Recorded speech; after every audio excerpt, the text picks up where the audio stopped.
quem é quem, para que serve, que células que fazem, que organismos que fazem. Então, para você tirar suas dúvidas rapidinho em cima desse tema, vamos lá, rapidinho.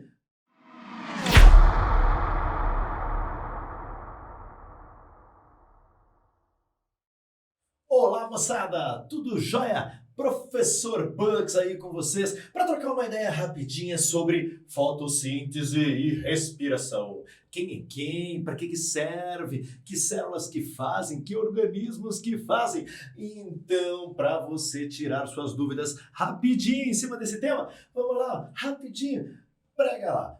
Tanto fotossíntese quanto respiração fazem parte de processos que a gente chama de metabolismo energético. O metabolismo energético abrange aquelas reações químicas que estão associadas à produção de energia, que na biologia a gente chama de ATP. Falou em energia, falou em ATP. Já vamos falar dessa molécula aqui.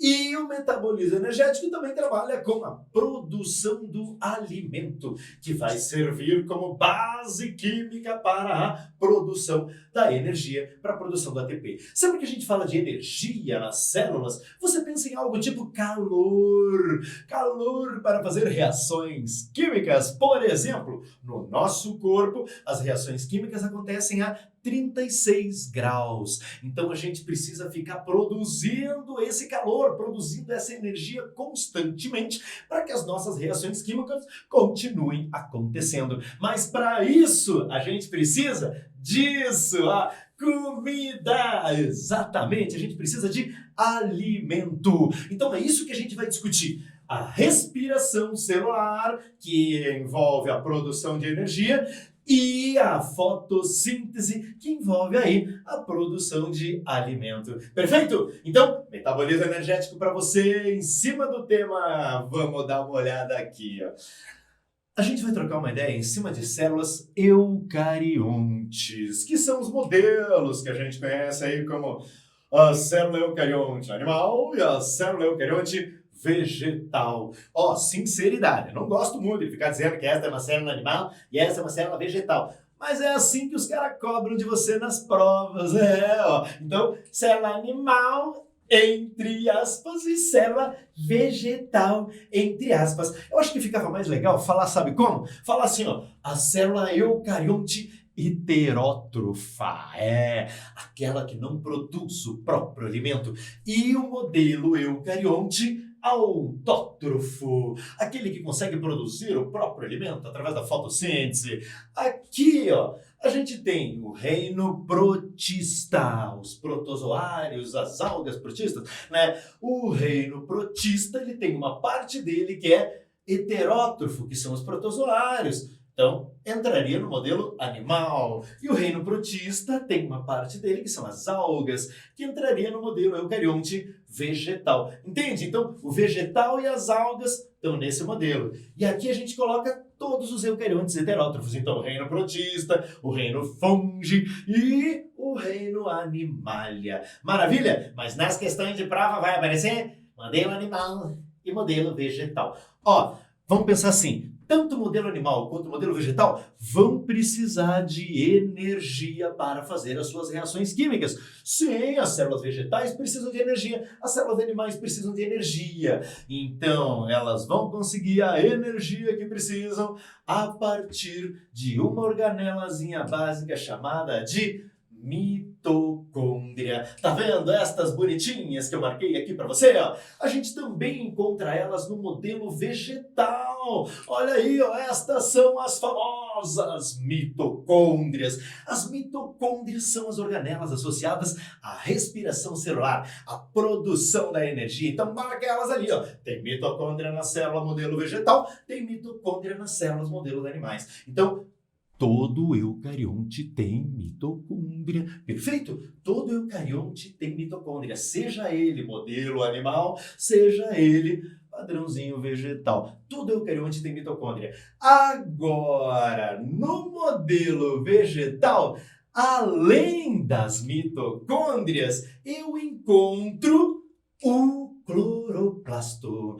Aqui, ó, esses carinhas verdinhos que estão presentes somente no modelo vegetal. Então, as células vegetais e as células das algas eucariontes, a gente encontra as mitocôndrias e os cloroplastos trabalhando juntos.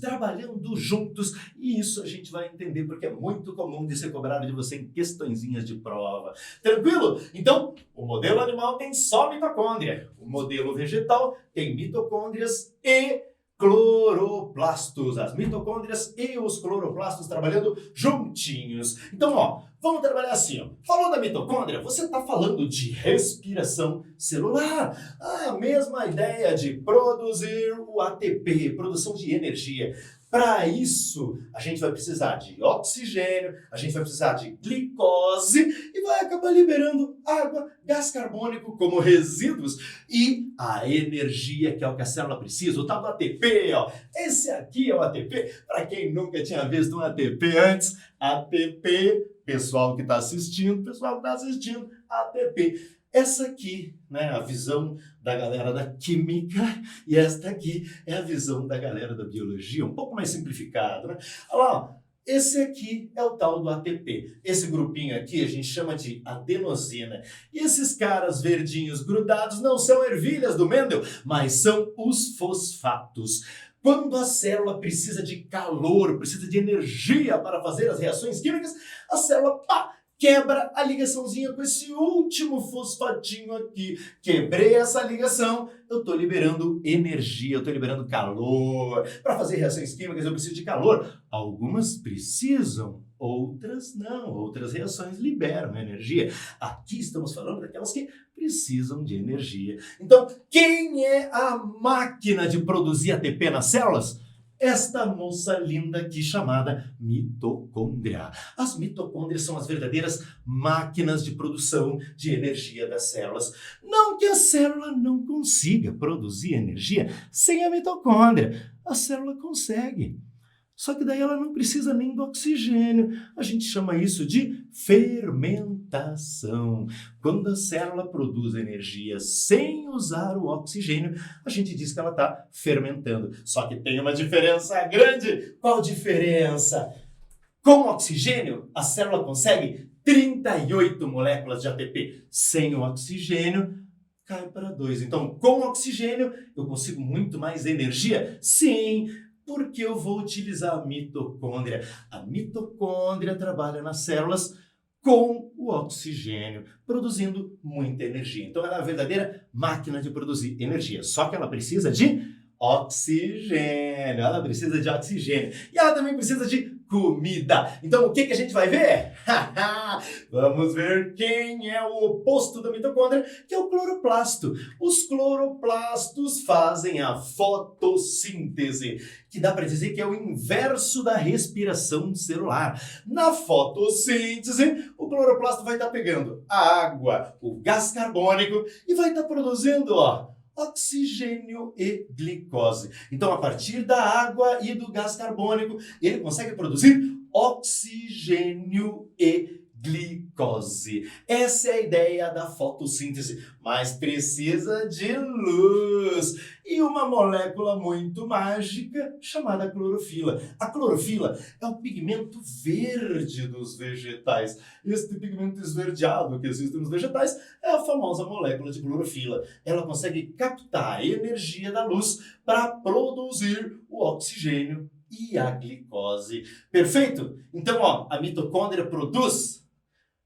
água e gás carbônico. O cloroplasto produz oxigênio e glicose. Eles se completam! Perfeito! Essas duas organelas se completam. Então vamos juntá-las, vamos juntar as duas para ver o que vai dar. Então olha o que acontece se eu junto esses dois, a mitocôndria e o seu coleguinha cloroplasto. Juntou os dois, vai acontecer o seguinte, ó. Toda vez que a mitocôndria, que o cloroplasto recebe luz, o cloroplasto recebe luz, ele começa a pegar água, pegar gás carbônico e vai liberando o oxigênio, vai liberando a glicose. Para que vai servir o oxigênio e a glicose? Esta moça chamada mitocôndria vai pegar o oxigênio, vai pegar a glicose e vai usar para produzir ATP.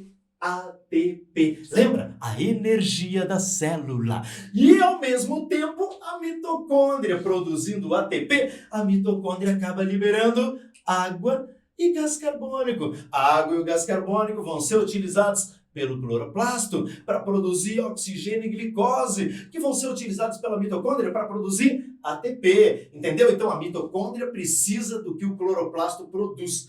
A mitocôndria precisa disso para produzir energia. Ao mesmo tempo, a mitocôndria libera gás carbônico e água, que serão utilizados pelo cloroplasto para produzir glicose e oxigênio na presença de luz. As células eucariontes animais têm somente as mitocôndrias. As células eucariontes vegetais têm mitocôndrias e cloroplasto, criando este sistema que a gente chama de autótrofo. Então, cuidado só com o seguinte, ó. Olha esse gráfico aqui para a gente fechar essa aula de um jeito muito legal. Esse gráfico está falando para você sobre a relação entre a fotossíntese, a respiração e a luz. A respiração não precisa de luz. Então, ó, a respiração aparece como esse risco aqui, ó, um risco reto, constante, sem alteração em relação a mais luz, em relação a menos luz. A respiração continua igual, a produção de energia está igual. Agora, a fotossíntese precisa de luz. Então, conforme vai aumentando a intensidade luminosa, vai aumentando ali a quantidade de fotossíntese que a planta consegue fazer. E ela vai fazendo mais fotossíntese, até que chegar num ponto que não adianta jogar mais luz, que o cloroplasto não vai funcionar mais do que ele já funciona. A gente diz que saturou de luz a molécula de clorofila. Então, ó, 3 momentos aqui nesse gráfico você tem que cuidar. Esse momento A, onde a gente tem menos fotossíntese que respiração. Aqui a planta está consumindo mais glicose do que ela consegue produzir. Então, se a luz ficasse só até aqui durante o dia, se a luz não passasse disso durante o dia, essa planta com certeza morreria.